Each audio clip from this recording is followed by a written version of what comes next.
ሰፊሕ ቁጥር ዘለዎ ሰራዊት ኢትዮጵያ ናብ ትግራይ ገጻ ተቕርበላ ሰፊሕ ቁጥር ዘለዎ ሰራዊት ኤርትራ ናብ ትግራይ ገጻ ተቕርበላ ቅርብ ዘለኹ ወሓጥ ምዃኑ ኣይጠራጠርናን ምዕራብ ትግራይ ኩናት ተኸፊቱ ብርግፀኝነት 100% ኣነ ጽባሕ ንጎ ዝውቀሰሉ 100% ርግፀኛ ኮይነ ክዛረቦ ዝኽእል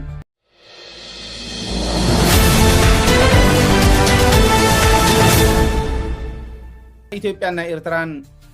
ኩናት ፍጹም ዘይተርፍ እዩ ኢሉሎ ኣብዚኣ ኮይና ንሕሰብ ሓቂ እዩ እዚ ትኽክል እዩ ንሕና እውን ክነቕርቦ ቀኒና ኢና ሚኪ ናብ ምዕራብ ትግራይ ዝኸድ ሰራዊት ከመይ ዝበለ እዩ ክንደይ እዩ ኮራተን ግዝዕን እንተይተረፈ ክንደይ ሰራዊት ናብ ምዕራብ ትግራይ ይወስዶ ኣሎ ሰሜን ጎንደር ሰሜን ወሎ ቡሬ ኢሉ ዝፈለየሉ ናብዚኦም ዝወስዶ ዘሎ ሰራዊት መዓት ምዃኑ ለይቲ ለይቲ ዘውፀን ቀትሪ ዝወስደን ታንክታት እውን ከም ዘለዋ እንተይተረፈ ኣብዚ ቅሪብና ኢና ሕዚ ከዓ ተወሳኺ ናብ ሰቆጣ እውን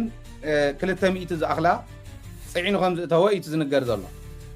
ናብ መላእ ክኾነለ እዩ ዝበሎ ኩሉ ይወስዶ ኣሎ ንምዕራብ ትግራይ ንብሎ ዘለና ደባርቕ ማእኸሉ ገይሩ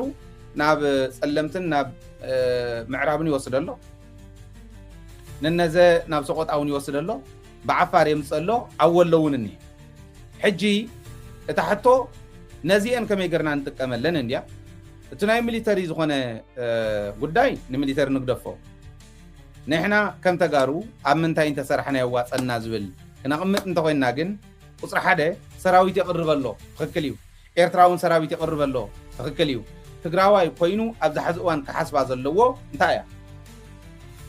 ያ እታ ሕቶ ኩልና ክንምልሳ ዘለና እንታይ ይሕሸና ብኤርትራ ወገን ዘሎ 100 ኪሎ ሜትር 1,000